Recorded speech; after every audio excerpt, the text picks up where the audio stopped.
네, 매주 월요일은 법률 상담 코너 준비되어 있습니다. 김순득 종합법률사무소 대표이신 김순득 변호사와 함께합니다.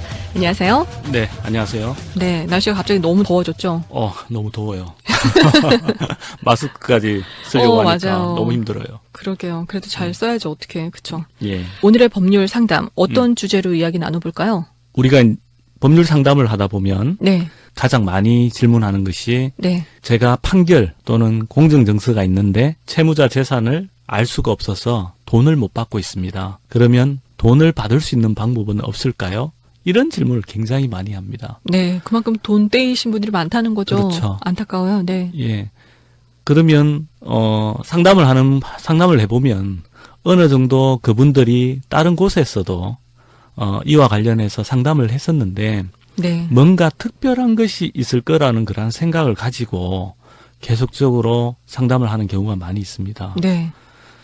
이러한 그 심리를 이용해서 최근에 보면 채권 추심 전문 변호사를 막 표방을 하거나 네. 또는 신용정보 회사에서 마치 채무자의 재산을 손쉽게 알아서 돈을 받을 수 있도록 해줄 것처럼 홍보하는 경우가 많이 있거든요. 네.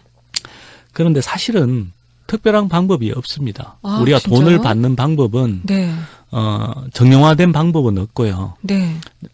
최대한 상대방을 압박을 해서 받을 수밖에 없는데 저희가 예전에 그 법률 상담 코너에서 그 돈을 받지 못했는 경우 그때는 판결을 받거나 공정 정서를 작성받은 경우가 아니라 아예 돈을 받지 못했던 상황에서 민사소송하는 방법, 형사 고소하는 방법 이런 부분에 대해서 저희가 이야기를 나눈 적이 있거든요. 네. 오늘은 판결이나 공정 정서 그러니까 집행권은 있는데도 불구하고 돈을 받지 못하는 경우에 네. 우리 민사집행법에서 규정하고 있는 집행보조 절차에 대해서 한번 알아보자고 합니다.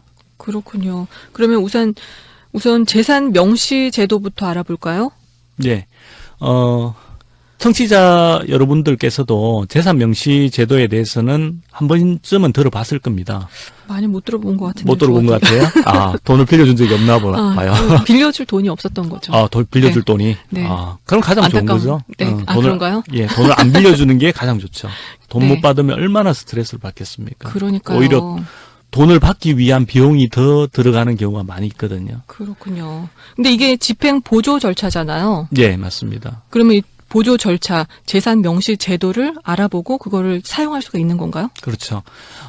저희가 판결을 받거나 또는 공정정서를 받았을 때 이걸 집행권은이라 하거든요. 네. 그러면 이걸 가지고 우리가 강제 집행에 들어갈 수 있는 겁니다.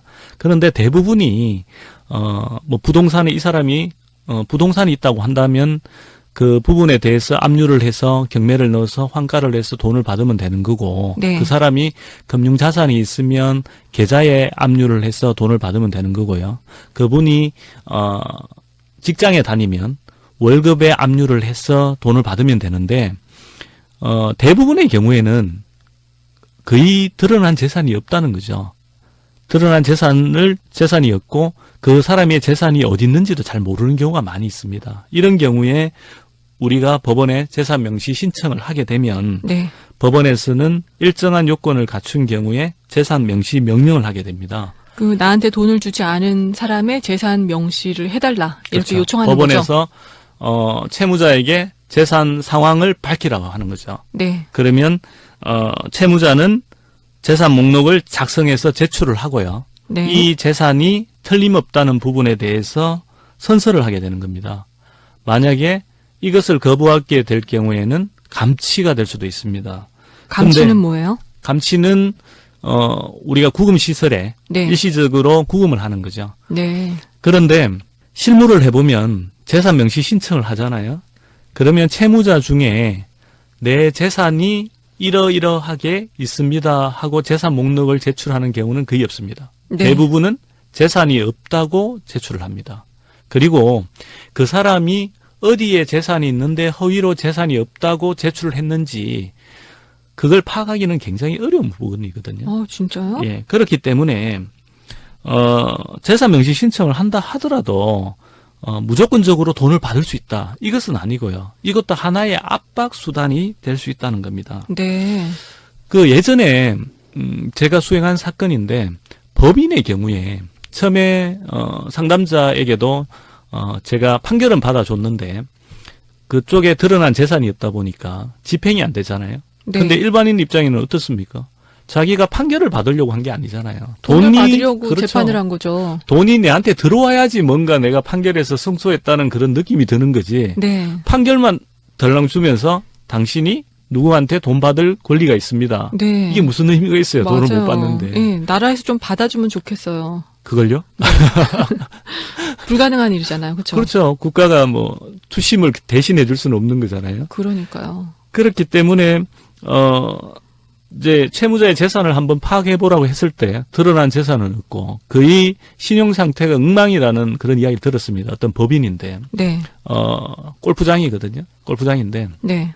그래서 당사자에게 제가 재산 명시 신청을 한번 해보자 그렇게 했었는데 눈 하나 깜짝 안 할 줄 알았어요, 저는. 네. 근데 법인인 경우에 재산 명시 신청 좀 전에 제가 말씀드린 것처럼 그 선서를 해야 된다 했잖아요.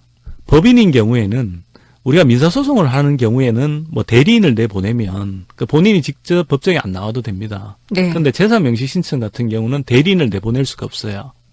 그래서 법인 같은 경우에는 대표자가 법원에 와서 선서를 해야 되는 거예요. 그렇다 보니까 직원들이 발칵 뒤집힌 거예요. 네. 회사가. 왜? 대표자가 자기들의 대표이사가 법원에 가서 선서를 해야 되니까.